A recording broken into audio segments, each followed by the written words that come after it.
Kwenye mlango unaitwa unaitwa mzuri. Basi wakampatia kitu katika jina la Yesu Kristo. Amen. Katika jina la Yesu Kristo. Katika jina la Yesu Kristo. Na yule mtu akasimama, wakaenda naye. Haleluya. Amen. Basi nawe pia unapopewa kitu katika jina la Yesu, simama ufanye nini? Uende. Lakini sasa tutajuaje kama unaenda iwapo bado umekaa? Simama ufanye nini? Simama uende. Wewe miguu yako imenyooka lakini bado umekaa. Tutajuaje kama uko sawa, miguu imenyooka? Ni wakati utasimama na ni wakati utaanza kuenda. Kamata kitabu mwalimu. Tayari. Kutoka. Tunatoka sasa. Ndio. Na tunaingia pale kwa Tunatoka na ngapi? Tunatoka na 14. Ndio. Tunaanza tu pale pale. Tunatoka yani tunasema kitabu cha Kutoka 14:1 akinasema. Inasema je? Bwana akasema na Musa. Akamwambia. Bwana anafanya maongezi na Musa, anamwambia. Bwana akasema na Musa akamwambia. Akamwambiaje? Waambie wana wa Israeli kwamba warudi na kupiga kambi yao mbele ya Pi-Hahiroti. Haleluya. Ni heri Bwana akwambie upige kambi kuliko wewe mwenyewe ufanye nini? Ujipigishe kambi. Haleluya. Amen. Mtu wa Mungu wacha kupiga kambi. Ni heri sasa mtume ama Musa apewe maagizo kutoka kwa Mungu ya kwamba wewe ndio utapiga kambi, ni sawa. Lakini usijaribu ama usidhubutu kupiga kambi. Haleluya. Amen. Twende mwalimu. Bwana akasema na Musa akamwambia. Bwana anasema na Israeli kwamba warudi na kupiga kambi mbele ya Pi-Hahiroti kati ya Migdoli na bahari. Sasa Mungu yeye anamwambia Musa, ambia wana wa Israeli wapige. Anapeana mpaka mahali ambapo wanafaa wapige kambi. Haleluya.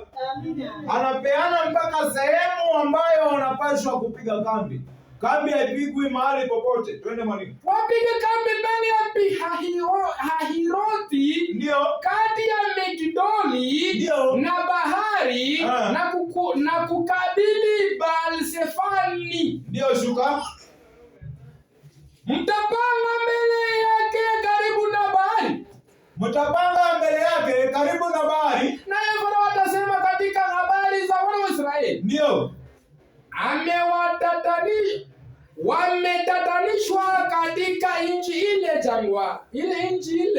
Jangwa imewazuia wasitoke. Kumbe kuna kitu iliwazuia wasitoke. Wanatoka wapi na wanaenda wapi? Chuka mwalimu. Nami nitaufanya uwe mgumu moyo wa Farao. Kumbe Mungu ndio anafanya Farao moyo wake uwe mgumu. Naye atafuata nyuma yao. Farao yeye wakati unatoka, kumbuka Farao yeye Mungu anamfanya moyo mgumu, kuwa na moyo mgumu. Nami nitajipatia utukufu kwa Farao. Kumbe yeye Mungu anampa Farao moyo mgumu kusudi naye Mungu ajitukuze kwake. Kwa kuwa jeshi lake lote na Wamisri watajua ya kuwa mimi ndimi Bwana. Kumbuka Farao yeye ako na jeshi lake. Farao hayuko peke yake, ako na jeshi lake, ako na kampuni yake ya kufanya kazi. Wanafanya kazi kwa pamoja, wanashirikiana.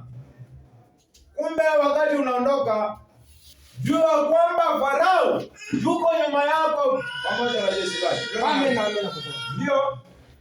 Basi wakafanya hivyo. Walifanya hivyo. Mfalme wa Misri aliambiwa ya kuwa wale watu wamekwisha kimbia na moyo wa Farao. Rudia mwalimu. Basi wakafanya hivyo. Mfalme wa Misri aliambiwa ya kuwa Farao ameambiwa ya kuwa wale watu wamekwisha kimbia. Sasa wale wa Israeli wamekwisha fanya nini? Wamekwisha kimbia. Na moyo wa Farao na mioyo ya watumishi wake iligeuzwa iwe kinyume cha hao watu. Basi si wameondoka. Sasa sasa sisi nasi tuunge kwa ajili ya kufanya nini? Kuwaendea. Nao Wakasema, ni nini jambo hili tulilolitenda?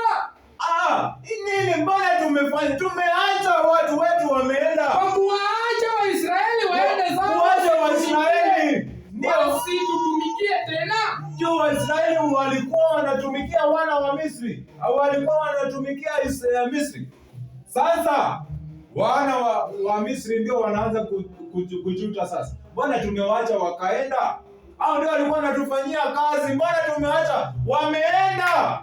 Papa, huyu ndio alikuwa kiungo katika kanisa hili. Huyu ndio alikuwa hapa. Yeye ndio alikuwa mkuu mkuu wa kamati katika Misri. Mumeacha ameenda, mfuateni. Mumrudishe. Yeye ndio alikuwa anatoa sadaka kubwa. Yeye ndio alikuwa anatoa fungu la 10 ya maana. Sasa mumeacha ameenda. Msimwache, mfuate. Twende mwalimu. Nini hili jambo hili tumelitenda kwa kuwaacha Waisraeli waende zao wasitutumikie tena. Wasitutumikie tena ndio. Akaandalia gari lake akawachukua watu wake pamoja naye.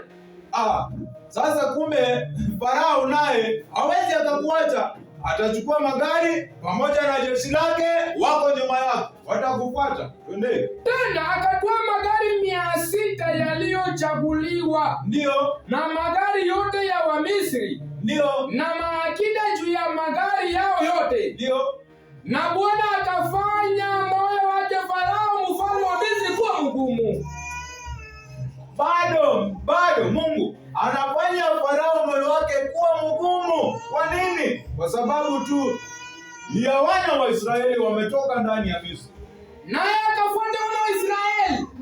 Farao sasa na jeshi lake wakafuata wana wa Israeli. Kwa sababu wana wa Israeli walikuwa walitoka kwa ujeuri. Wana wa Israeli hao walitoka kwa ujeuri. Sasa wewe ukijiita Mwisraeli ulitoka vipi? Na ulijua aje kwamba umetoka? Bishariti pia ujue kama ulitoka Misri ama ungaliko ndani ya Misri. Haleluya. Amen. Twende mwalimu. Nalia akisema Wamisri wakafuata nyuma yao farasi zote na magari yote ya Farao na askari zake wenye kupanda farasi na jeshi lake, nao wakawapata hali wamepanga pale karibu na bahari, karibu na Pihahirothi kukabili Baalsefoni. Yaani Farao ako na jeshi lake, ako na askari yake, ako na majeshi yake, watakufuata na wakawapata wamepanga nini? Wamepiga kambi yani. Ndio, wamepiga kambi. Ndio pale wakawapata sasa. Hata Farao alipokaribia. Farao sasa ndio huyo amekaribia kufika wapi? Kuwafikia wana wa Israeli. Wana wa Israeli wakainua macho yao. Wana wa Israeli wanainua macho, inua macho. Na tazama. Wamisri wamekuja nyuma yao. Wewe inua macho, tazama. Wakaogopa sana. Wanaogopa. Kwa nini wanaogopa? Wana wa Israeli wakamlilia Bwana. Wakamwambia Musa. Wakamwambia je? Kwa sababu hapakuwa na makaburi katika Misri, umetutoa huko ili tufie. Walimlilia nani? Walimlilia Mungu. Je, wewe unajua kumlilia Mungu? Unajua kumlilia Mungu wakati Farao anakuja na jeshi lake? Watu wanalia, wewe utalia vipi? Kumbuka yeye Musa analia. Katika kulia kwake wakajua huyu ni wa wapi? Mwibrania. Wewe wakati unalia unatoa sauti gani? Kumbe Mungu pia anatazama sauti yako. Unalia vipi? Unamlilia Mungu. Unamlilia Mungu vipi? Twende bwana. Akamwambia Musa. Mungu anamwambia Musa. Kwa sababu hapakuwa wakamwambia Musa wana wa Israeli. Wana wa Israeli wanamwambia Musa. Kwa sababu hapakuwa na makaburi katika Misri. Misri kuko na makaburi. Baba, umetutoa kule. Baba, umetutoa huko ili tufie. Umetutoa kule, Baba, umetuleta hapa. Ona sasa tuko wawili, tutasaidiana unaona vipi? Mbona umetutendea haya? Mbona umetutendea haya? Mbona umetuleta hapa? Ona baba, wengine wako huko, wako kwa makanisa kubwa wanafurahia na masuti na vinanda. Papa, huko kuko na makaburi, mbona umetuleta hapa? Tunashuka mwalimu. Kututoa katika nchi ya Misri. Unatutoa katika, wewe unataka kukwama ndani ya Misri. Usaidike nini? Uendelee kumtumikia Farao. Uendelee tu kumfaidisha Farao. Tu wana wa Israeli walikuwa wanamfaidisha Farao kwa kufanya kazi gani papa? Neno hili silo tulilokuambia huko Misri tukisema tuache tuwatumikie wa Misri. Papa, acha tu mimi nikae. Mimi niko tu sawa. Mungu ni Mungu tu. Mungu bado ni mmoja tu. Acha Mungu ni Mungu. Mungu ni Mungu tu. Acha tu niendelee ndio vile. Acha tu niendelee kukaa. Kama kanisa zote ni sawa. Papa, kuja mafundisho hapana. Leo naenda kibarua. Naenda kazi. Naenda kutumikia Farao. Kumbe ni Farao naenda kufanya nini? Kumtumikia. Mungu naye anasema hivi. Tafuteni ufalme wake kwanza na hayo yote mtafanya nini? Sasa shida ni watu wanatafuta mambo ya dunia kwanza, ufalme wa Mungu baada. Kumbuka kila lililo na mwanzo liko na mwisho. Sasa wewe utamtumikia ama utatafuta dunia kwanza mpaka vipi ama mpaka lini? Baba, mimi sitaingia kwa kanisa leo kwa sababu nimepata kibarua mahali. Kwa hivyo baba, mimi nimetoka, sitakuja leo kanisa, sitakusanyika. Sawa. Kumbe Farao na jeshi lake wanafanya lakini juu wewe ufahamu, haujafuatilia mafundisho. Wakati unaitishwa ukuja ufundishwe, wewe utaki. Wakati Farao nakufuata, wewe ujui. Bado utaendelea tu kumfuata. Kutumika na yeye pata. Shuka mwalimu. Neno hili silo tulilokuambia huko Misri tukisema. Wana wa Israeli walimwambia Musa vipi? Tukisema ndio tuache tuwatumikie wa Misri. Acha tu hata mali lipo, mimi niko sawa, ninalipwa. Maana ni afadhali kuwatumikia wa Misri kuliko kufa jangwani. Yaani tu nikae Misri kuliko kuja. Wewe unaogopa kifo. Unaogopa kifo wewe. Kama sasa ndio Yesu ndio kielelezo chetu, yeye Yesu hakuogopa kifo. Wewe unawaambia watu msiogope. Musa anawaambia, sasa nyinyi mnaogopa nini? Msiogope. Ndio simameni tu. Simameni tu. Sasa swali ni msiogope, simameni tu. Papa, sasa walikuwa wameketi ndio wakaambiwa wasimame, ama walikuwa wamesimama ndio wakazidi kuambiwa waendelee tu kusimama? Walikuwa wameketi kwa sababu kupiga kambi ni sharti uketi. Lakini swali kubwa ni je, wasimame Farao wafikie ama wasimame ndio wakabiliane na Farao? Simama wafanya nini? Wasimame tu. Waliambiwa wasimame tu, sawa. Wasimame nini ifanyike? Soma. Mwalimu, tulikuwa wapi? Mimi sijui. Tumepotea. Kutoka 14.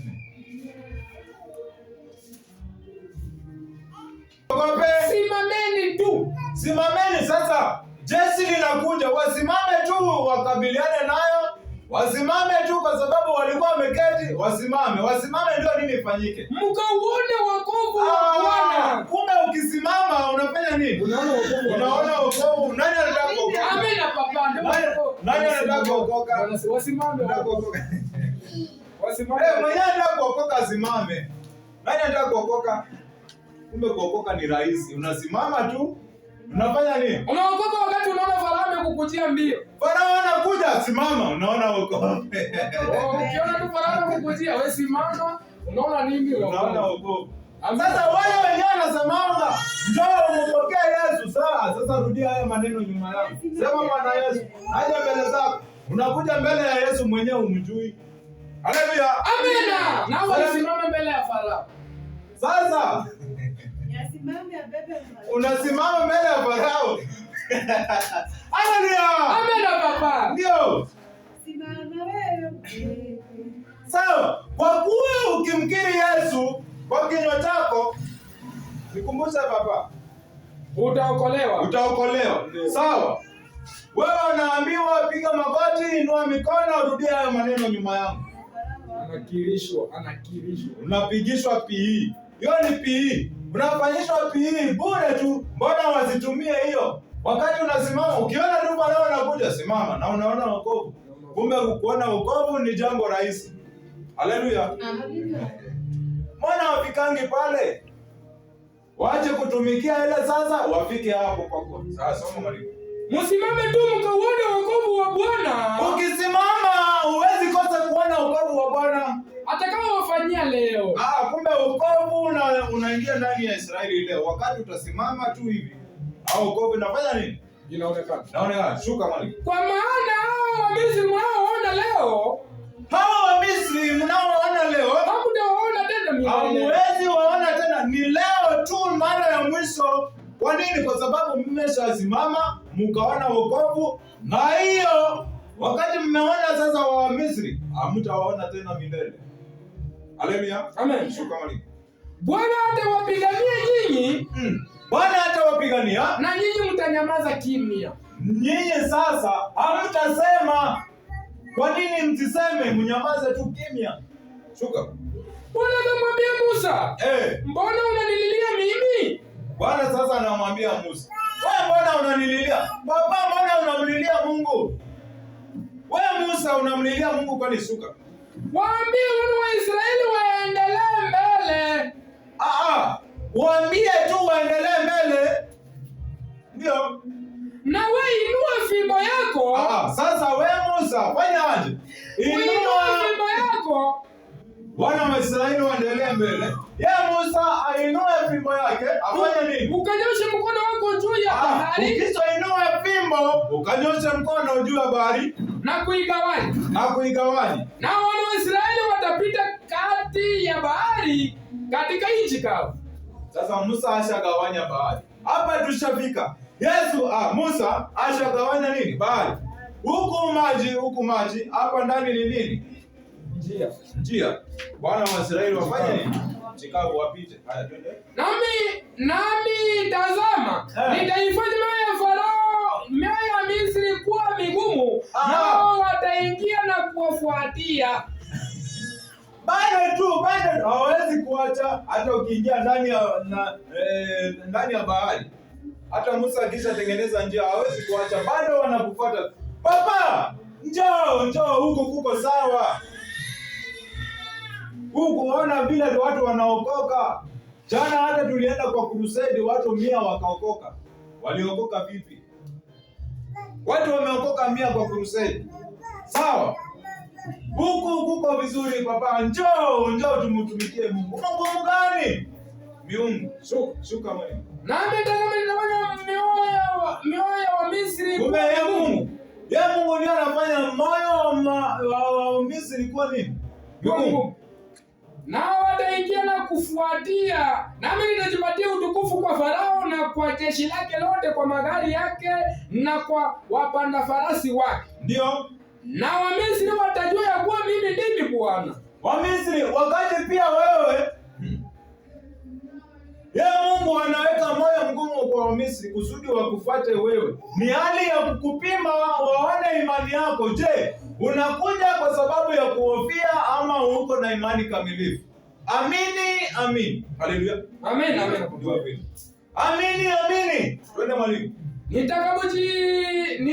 Nitakapokuja kujipatia utukufu kwa Farao, ndio, na kwa magari yake, ndio, na farasi zake, ndio.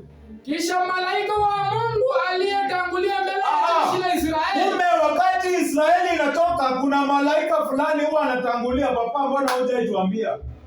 Ndio mtajuaga. Mbona hujaituambia?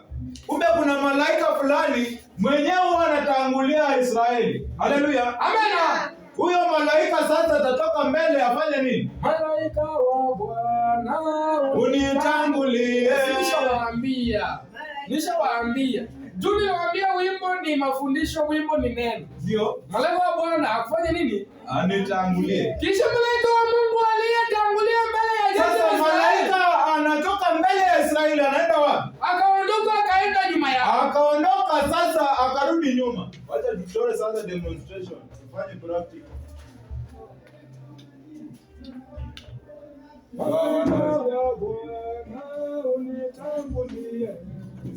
Malaika uliyejirika kwangu nitangulie kambini. Ni kambini walikuwa wamepiga kambi. Sio kamili. Ole wangu babangu kaniza mtu watatu, ameniza mtu wasija, nisiokopeshwa, nimedaiwa, nisiochukua, nimenyang'anya, njiani shudumu, nisiokuwa na hatia. Ole wangu babangu kaniza mtu. Sipange mzuri kwa kuchora lakini sawa. Ndio wana wa Israeli.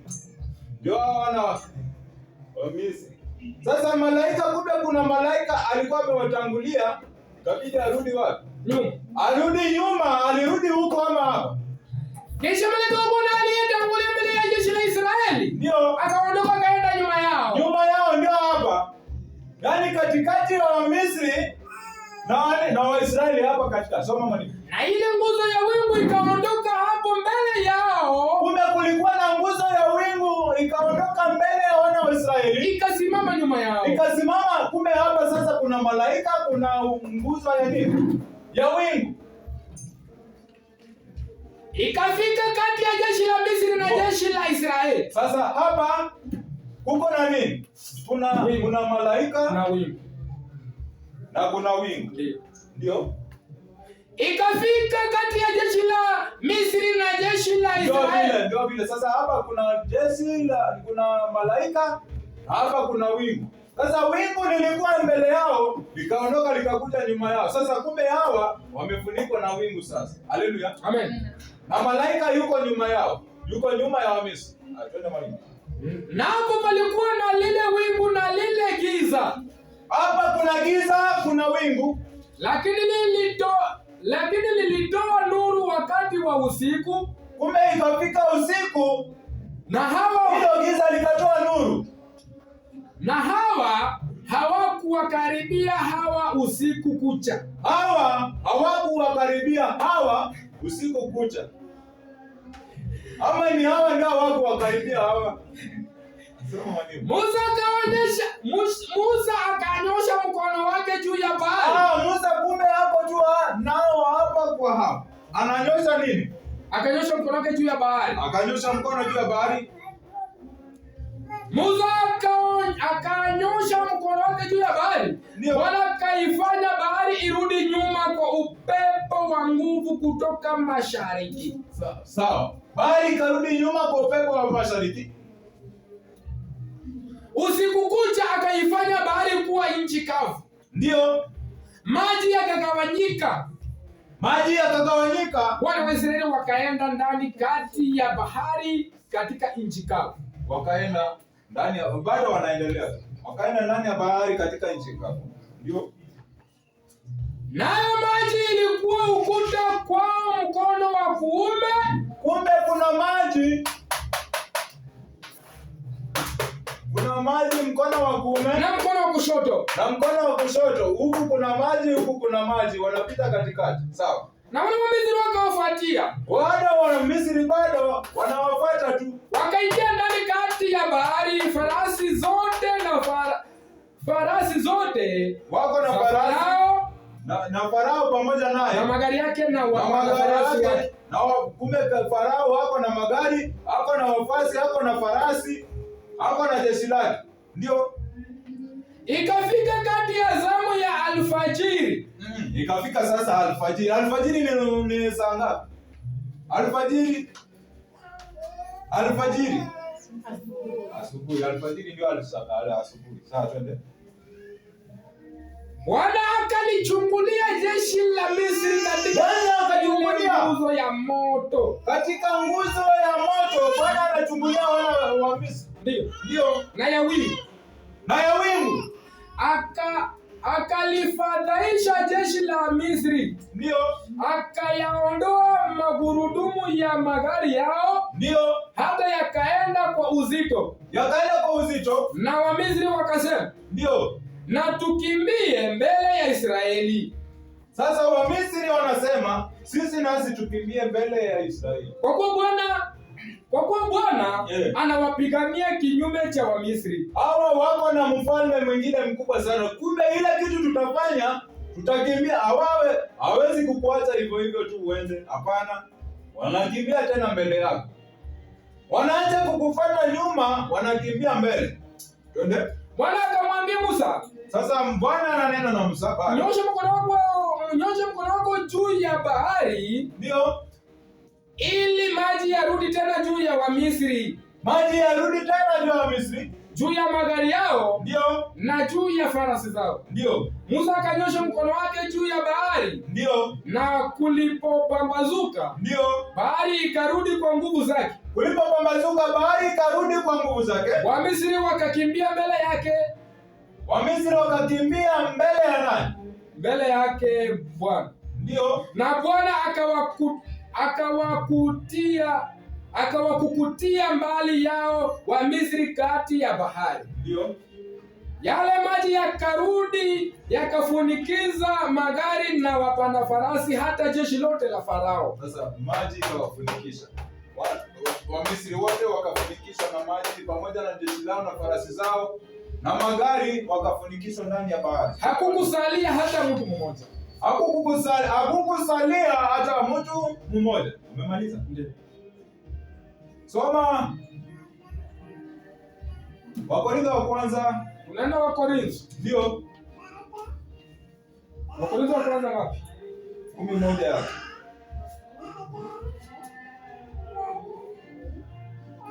Tunasoma kitabu cha Wakorintho wa kwanza 10 yake inasema, 11 inasema, kwa maana ndugu zangu sipendi mkose kufahamu ya kuwa. ngoja, hata mimi sipendi nyinyi mkose kufahamu ya kuwa Baba zetu walikuwa wote chini ya wingu. baba zetu walikuwa wote chini. Hapa kulikuwa na wingu na malaika. Ndio. Ndio. Wote wakapita kati ya bahari. Wote wakapita kati ya bahari. Wote wakabatizwa wewe wa Musa. Katika bahari na katika wingu. Katika bahari na katika wingu. Nani anajuanga wewe ulikuwa ubatizo? Wewe umebatizwa tu ubatizo wa maji, sawa? Ulibatizwa vipi? Na kuna batizo ngapi ndani ya Biblia? Kuna ubatizo wa wingu. Wewe ulibatizwa tu ubatizo wa maji, sawa? Ulibatizwa ubatizo wa wingu? Ulibatizwa, kuna ubatizo wa wingu, ubatizo wa maji, kuna ubatizo wa katika mauti ya Yesu, kuna ubatizo wa Roho na vile vile kuna ubatizo wa moto. Sasa sijui wewe ulibatizwa vipi na utabatizwa kama ubatizo gapi zimebaki, ama ni zote ziliisha ama zilishafanyika kwako, sawa? Naona mwalimu anajikusanya, sijui kama ako na kitabu. Na tuende tu. Tunasoma Nehemia. Tunaenda mpaka kwa Nehemia. Hapa kumbe ilikuwa ni ubatizo. Lakini utajuaje iwapo ilikuwa ubatizo iwapo haujafundishwa? Kumbe hapa kuna tofauti ya mahubiri na mafundisho. Ama aje vipi mwalimu? Ndio. Kuna tofauti ya mahubiri na mafundisho. Hapa nimekuhubiria. Kuja siku ingine sasa ufundishwe. Waambiwe hao watu walibatizwa vipi katika wingu? Walibatizwa vipi katika maji? Juu watu huwa wanaweka hiyo akili ndani ya hiyo picha ndani ya mawazo yao. Huku kuna nini? 9 mwalimu. Huku kuna maji. Huku kuna maji. Sasa walibatizwa vipi? Ama walikuwa wanaingia ndani ya maji kidogo wanatoka? Tunasoma Nehemia 9:9. Sasa hawa watu baada ya kupiganiwa vita vyote, baada ya kulishwa, maana waliitisha, tunasikia njaa, basi chakula kikashuka, tuko na kiu, Mungu anaagiza Musa afanye nini? Apige mwamba, maji wanakunywa. Mungu akawapigania vita vyote, ni sawa. Mungu akaonekania, Mungu akazidi kweli kujitukuza kwa ajili yao. Lakini shida ni moja, wewe baada ya kupata huwa unamea kiburi. Baada ya kuokolewa huwa unafanya nini? Unaanza majivuno na maringo. Sawa? Sikia sasa vile Mungu anasema. 9:9 Nehemia. Ndio. Tena uliyaona mateso ya baba zetu katika Misri, ukakisikia kilio chao huko kando ya bahari ya Shamu. Kumbe kulikuwa na mateso ndani ya Misri, kulikuwa na kilio hapa katika bahari. Ndio. Nao ukaonyesha ishara nyingi na mambo ya ajabu juu ya Farao. Ukaonyesha ishara zilianzia Misri. Wakati Musa anafanya nini? Anabadilisha fimbo inakuwa nyoka. Hiyo fimbo bado ndio anatembea nayo, anakuja anapasua nini? Nayo bahari. Fimbo ile ndio anapiga nayo mwamba. Sawa, twende. Nawe ukaonyesha ishara nyingi na mambo ya ajabu juu ya Farao na juu ya watumishi wake wote. Yeye Mungu akajitukuza, akaonyesha ukuu wake juu ya Farao kusudi wewe uokolewe.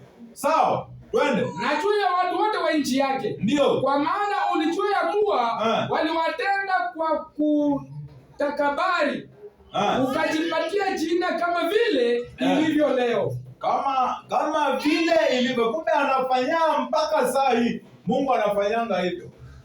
Hii kazi inafanyika, huwa inafanyika mpaka sasa. Ya kupasua bahari. Ndio, bahari lazima ipasuliwe. Bahari huwa inapasuliwa. Inafanyika mpaka sasa. Twende mwalimu. Nawe ulipasua bahari mbele yao hata wakapita katikati ya bahari. Yeye akapasua bahari wakapita katikati yake. Katikati ya nchi kavu. Ndio, katikati ya nchi kavu, maji. Ndio. Na wale waliokuwa wakiwafuatia hawa sasa ukawatupa vilindini.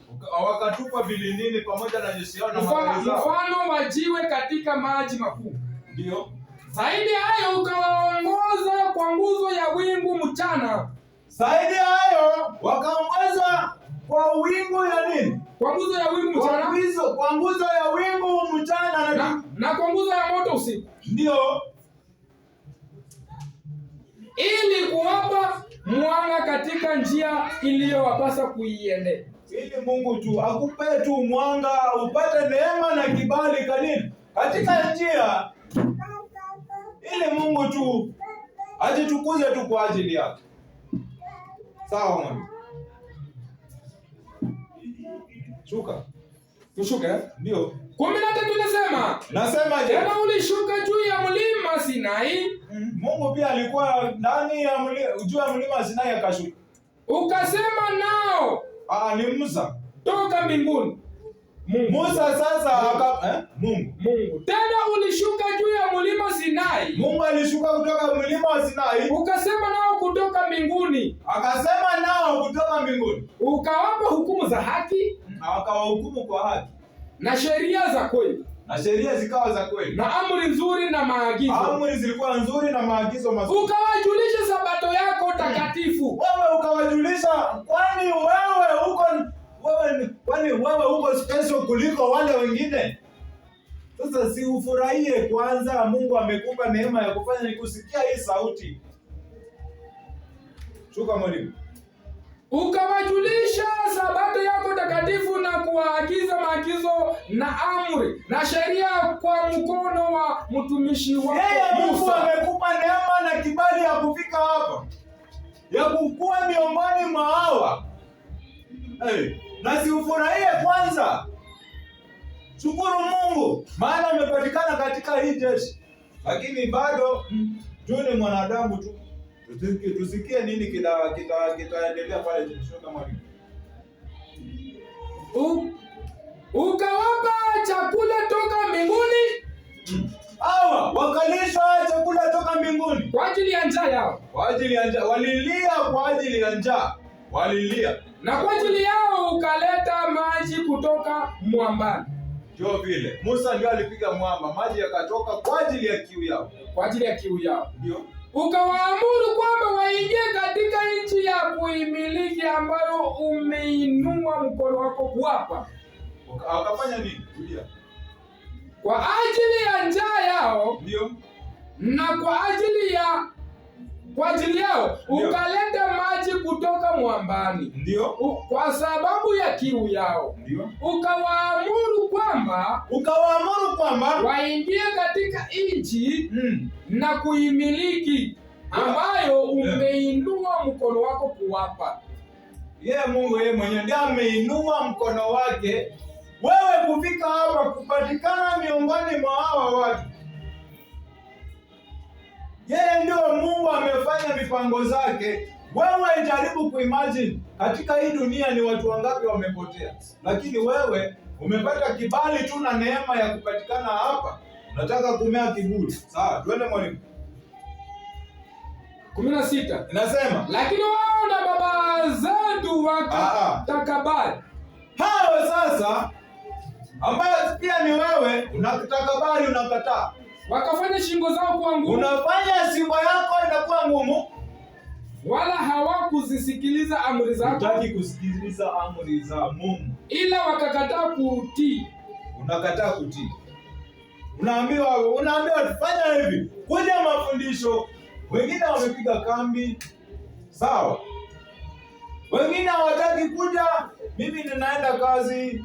Wewe umepata neema na kibali ya kupatikana hapa, lakini unataka uende chorochoro, mara sijui unapatikana wapi. Wakati huko kwa Labani ulikuwa na bidii sana katika kufanya nini? Kumtumikia Labani. Ama wakati ulikuwa Misri ulikuwa na bidii sana. Pale hauko una miss kanisa. Pale hauko una miss mkusanyiko. Lakini wakati umefika hapa, ni nini kimesababisha?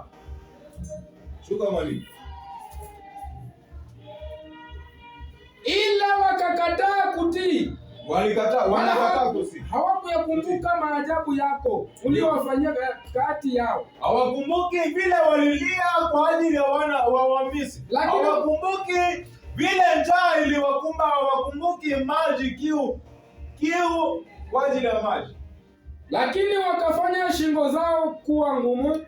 Unafanya shingo yako kuwa ngumu. Na katika kuasi kwao wakaweka jemedari ili wairudilie hali ya utumwa.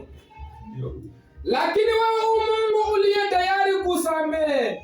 Mungu ni Mungu mwenye kusamehe. Mwenye neema. Mungu ni mwenye neema tu. Mwenye huruma nyingi. Ni mwenye huruma nyingi. Si mwepesi wa hasira. Yeye sio mwepesi wa hasira. Ni mwingi wa rehema. Ni mwingi wa rehema. Basi hukuwaacha. Hawakuwaacha. Licha ya hayo yote ambayo wametendea Mungu hawaachi tu. Na udhaifu wao tu. Mungu anachukuliana tu na sawa. 18. Ndio. Naam, hata walipojifanyia ndama ya kusubu. Sasa Musa na yeye ameenda mlimani. Yao wamebaki na nani? Na Haruni. Wanajifanyia ndama ya kusubu. Na kusema huyu ndiye Mungu wako. Huyu ndio Mungu wetu sasa. Aliyetupandisha kutoka Misri. Ndio vile. Wakati uko pamoja na mwalimu, wewe uko tu kwa mambo yako, kwa vitu zako, kwa watu unajihusisha kwa mambo ambayo hayafai. Juu ya nini? Yesu amelala. Utaki kufanya nini? Uzidi kuteua mafundisho. Utaki kuzidi kudhihirisha mbele ya Mungu katika mafundisho, katika kuteua mafundisho, katika kujisomea Biblia wewe mwenyewe. Wakati unatoka mbele ya Musa, unaenda unaonda Mungu wako. Sawa? Mwalimu.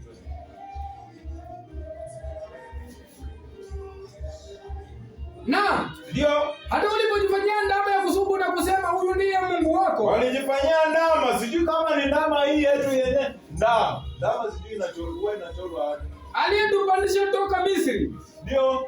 Tena walipokuwa wamefanya machukizo makuu. Ndio. Hata hivyo, wewe kwa wingi wa rehema zako hukuacha jangwani. Kwa wingi wa rehema hakuacha ndani ya hii jangwa. nguzo ya wingi, nguzo ya wimbo haikuwaondokea wakati wa mchana ili kuwaongoza njiani, wala nguzo ya moto haikuondoka wakati wa usiku ili kuwapa mwanga na kuwaonyesha njia watakayoiendea. Nguzo ya nini? Ya wingu ili waongoza usiku kama vile mchana. Ndio. Umemaliza? Namalizia 20. Ndio. Ukawapa na roho wako mwema ili kuwaelimisha, wala hukuwanyima maana vinywani mwao, tena ukawapa maji kwa ajili ya kiu yao. Rudia hiyo 20 na moja. 20 ama 20. Ukawapa na roho yako mwema. Ukawapa na roho. Wewe unapewa roho mwema. Roho anapatikana ndani ya nini? Yesu anasema, na maneno niliyowaambia ndio nini? Ndio roho. Ndio roho. Ndio uzima. Sasa si maneno ndio haya unapewa, roho unapewa. Huku huwezi ambiwa pokea roho, unapokea roho mgani? Kwani roho ni rahisi kupokea hilo? Roho wa Mungu unapokea ni ndani ya nini? Ndani ya mafundisho. Kumbe wakati unaongea, wakati unafundishwa, juu haya maneno hayaonekani, ni roho ambayo anashuka ndani mwako. Haleluya. Amen. Shuka mwalimu. Rudia tena. 20 nasema. 20 nasema. Ukawapa roho wako mwema ili kuwaelimisha. Mungu anakupa roho mwema. Amekuondoa katika zile roho zote. Ameamua kupea roho mwema. Ndio. Ili kuwaelimisha. Ili akuelimisha, yani katika neno la kweli. Juu Yesu alishuka na kweli duniani. Ni kweli gani Yesu alishuka nayo? Ni katika kweli ama roho iko ndani ya kweli. Sawa? Shuka mwalimu. 21. Inasema. Naam. Ndio. Muda wa miaka 40 uliwaruzuku jangwani. Sawa. Walitoka huku mpaka huku muda wa miaka ngapi? 40. Sasa wenyewe wanapata andiko jinsi lilivyo. Wewe unaweza tembea kutoka huku mpaka huku miaka 40. Alafu cha jabu ni papa. Ndio. Naam, muda wa miaka 40 uliwaruzuku jangwani. Wasihitaji kitu. Nguo zao hazikuchakaa. Nguo zao hazikuchakaa kwani? Wala miguu yao haikuvimba. Miguu haikuvimba miaka 40 na kama mimi sijafika Kanaani. Mimi bado sijafika. Kwa nini? Kwa sababu miaka yangu haisha niruhusu papa. Nguo ya miaka 40 inatoshana. Wewe tangu uzaliwe huko tu na nguo moja mpaka miaka 40. Si unakuwa mkubwa. Sasa huyu anavaa hiyo nguo tu mpaka azeeke miaka 40. Hapana hapo tu na hiyo nguo. Si ukuje ufundishwe. Amina papa. Si ukuje ufundishwe hiyo nguo. Itakosa aje kuchakaa. Utakosa aje kuvimba miguu. Miaka 40 unatembea. Walikuwa wanapumzika usiku, mchana wanatembea, ama walikuwa wanatembea kila siku usiku na mchana. Miaka 40 wanatembea.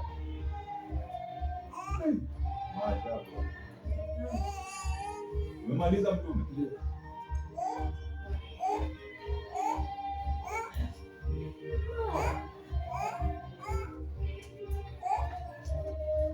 So vile mahubiri yangu yalikuwa kwa ajili ya siku ya leo. So sijui kama mwalimu utaongezea something utakulea, tuongeze kapilipili kando pale ama tutaacha tu vile. Amina. Ndio. Basi wewe unabatizwa ukiwa wa nani? Wa Musa. Musa atakupeleka wapi? Kanani. Na Musa hakufikanga Kanani kwanza. So anakupeleka wapi? Wewe kama unabatizwa ndani ya bahari, unataka ukue wa nani? Wa Musa. Twende. 19:1 kwa Matendo. Twende. Ikawa Apolo alipokuwa Korintho. Usikie sasa tena vizuri. Ikawa Apolo alipokuwa katika Korintho. Apolo. Sio Paulo. Apolo alikuwa Korintho. Ikawa Apolo alipokuwa Korintho. Paulo. Sasa kuna Apolo na kuna Paulo. So Paulo akisha kupita kati ya nchi za juu, akafika Efeso. Paulo akafika Efeso, akakutana na wanafunzi. Paulo akakutana na wanafunzi kadha wakati venye papa alitusomea hapa kitabu. Yesu alikuwa anafanya wanafunzi wengi akiwabatiza. Ndio kwa sababu tukasema papa alikuwa anaongelea jambo kuhusu ubatizo. Yesu alikuwa anafanya wanafunzi wengi akiwabatiza, lakini nakwambia Yesu hakubatiza mtu ndani ya maji. Nitakwambia hata siku moja ni kwa nini Yesu hakuwahi batiza mtu ndani ya maji. So, naye Yohana alikuwa anabatiza. Tuende sasa. Akakutana na wanafunzi kadha wakadha kule wapi Efeso. Nani? Paulo. Akawauliza je. So wakati alikutana na wanafunzi, mimi sijui alijuaje hao ni wanafunzi. Wakati alikutana tu na wanafunzi, sijui kama walimwambia Paulo sisi ni wanafunzi. Akawauliza je, mlipokea Roho Mtakatifu mlipoamini?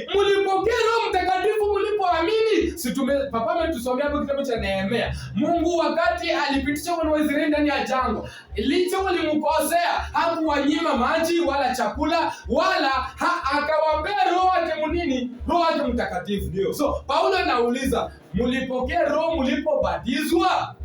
Wakamjibu la. Sasa mimi nauliza nyinyi, nyinyi mmebatizwa. Wakati mlibatizwa mlipokea Roho Mtakatifu? Mlipokea Roho Mtakatifu? Ya? Walipokea Roho Mtakatifu. Sasa Paulo akauliza, mlipokea Roho Mtakatifu? Je, mlipokea Roho Mtakatifu mlipoamini? Wakamjibu la. Wakamjibu hapana, sisi hatukupokea Roho Mtakatifu. Hata kusikia kwamba kuna Roho Mtakatifu. Kuna mtu mmoja hata asikia, mtu anasema hakuna mambo ya Roho Mtakatifu. Hajui kama kuna kwanga na Roho Mtakatifu. Hatukusikia hata habari za Roho Mtakatifu. Na ni wanafunzi, kumbuka ni wanafunzi. Akauliza basi mlibatizwa? Akajua kuna tatizo gani? Akawauliza je, mlibatizwa ubatizo gani? Na mimi nauliza nyinyi, wakati mlibatizwa kule kwa makanisa za ulimwengu, kanisa zingine, mlibatizwa ubatizo gani? Ndio swali yenyewe sisi tunaulizana. Wakasema, wanafunzi, Paulo aliwauliza, wakajibu wakasema, kwa ubatizo wa Yohana. Wakasema sisi tulibatizwa tu kwa ubatizo wa Yohane. Paulo akasema, ndio ubatizo wenyewe unaendelea mpaka siku ya leo. Watu wanabatizwa ndani ya maji mengi. So hawa walikuwa wanabatizwa ubatizo wa Yohane. Hawajui kama papa ametusomea hapa kitabu akasema Yesu alikuwa anaendelea kuzidi kufanya wanafunzi wengi akiwabatiza. Na Yohane huku pia alikuwa anabatiza. Lakini tena ukisoma tena vizuri, hatutaki kuharibu muda. Wanafunzi wa Yohana walikuja kumwambia Yesu, tazama yule mtu uliyemshuhudia mambo ile, akukule anafanya watu wengi na watu wengi wanamuendea. Yohana akasema, haikupasa mimi nididimia, yani nipungue, yeye aongezeke. Kumbe ubatizo wangu mimi Yohana upungue, uishe. Ubatizo wa Yesu ufanye nini? Uendelee. Kwa sababu ya nini? Yohana alikuwa anasema aje? Yohana alibatizwa kwa ubatizo wa toba. Tu. Akiwaambia watu wamwamini yeye anayekuja nyuma yake. Sasa kama yeye Yohana anabatiza watu akiwaambia, mimi nawabatiza kwa toba tu, lakini muamini yeye mwenyewe anakuja, atafanya nini? Yaani Yesu, atafanya nini? Atakuja nyuma yake, yaani Yesu. Waliposikia hayo wakabatizwa kwa jina la Bwana. Unasikia sasa, sijua walikuwa wameshabatizwa. So ilibidi kwa sababu wao walikuwa wamebatizwa ubatizo wa Yohana tu, ubatizo wa toba, ikabidi Paulo naye awabatize tena mara ya pili. Ndio ile ubatizo wao haikuwapea Roho Mtakatifu. Sasa soma usikie. Na Paulo alipokwisha kuweka mikono yake juu yao. Sasa baada ya Paulo kuwabatiza, akaweka mikono juu yao. Roho Mtakatifu akaja juu yao. Roho Mtakatifu sasa ndio akawashukia, kwa sababu ile ubatizo wa kwanza wa Yohana haipeangi mtu roho.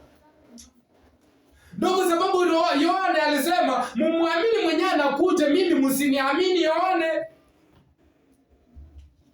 Amina papa. Si ndio vile, lakini mpaka wa leo watu wamegwama tu kwa ubatizo wa Yohana. Wa nini? Wa maji mengi. Sawa, andiko linasema mtu anapaswa kubatizwa ndani ya nini? Ndani ya maji. Lakini maji gani? Nikauliza hapa kitabu.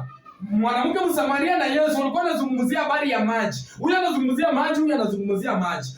Mwanamke Msamaria anazungumzia maji ya kuonekana, yeye Yesu anazungumzia maji yasiyoonekana. Akamwambia hii yenyewe inaonekana ni ya kiu milele, lakini kunywa hii yangu ya uzima hautaonanga kiu kama. Hiyo maji tukatafuta inatoka wapi? Tukaona ni mto wenyewe unatoka kwa kiti cha ufalme wa Mungu na cha mwana kondoo, si ndio? Ile maji ndio mtu anapaswa kubatizwa ndani. Amina. Ile maji ndio mtu anapaswa kubatizwa. Tu ukibatizwa ndani ile maji ndio utapata uzima na ndio utaokolewa. Lakini hii ya visima, hii ya mabesheni, hii ya swimming pool hakuna chenye itakufanyia. Amina baba. Ndio vile papa inaishia pale. Mimi nilikuwa nasawazisha tu habari ya ubatizo. Kumbe kumaanisha kwa mtu kuokolewa ni sharti ya batizo. Lakini inategemea ubatizo gani? Ndio kwa sababu unasikia Paulo pale anauliza, mlipokea Roho Mtakatifu mlipoamini?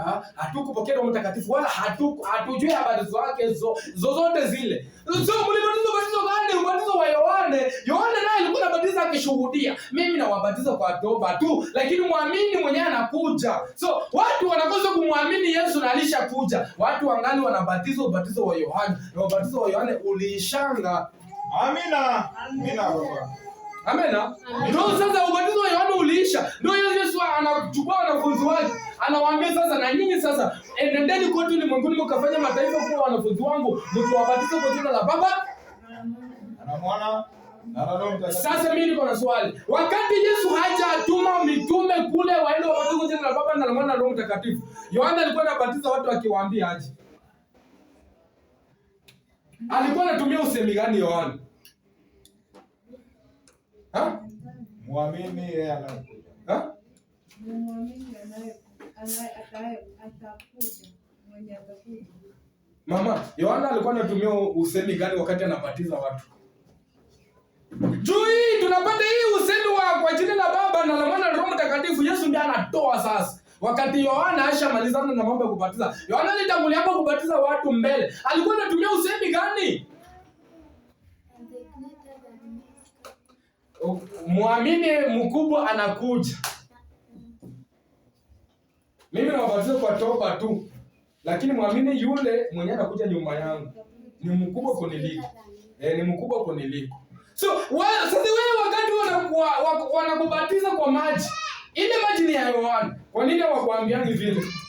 Kwa nini hawakuambiangi muamini mkubwa mwenye anakuja kuniliko mimi? Yohana alikuwa anawabatiza, anawaambia vizuri, mimi nawabatiza kwa maji kwa ajili ya toba tu. Kwa ajili ya toba tu. Na hapa unasikia Paulo pia anashuhudia Yohana alibatiza watu kwa ajili ya toba tu.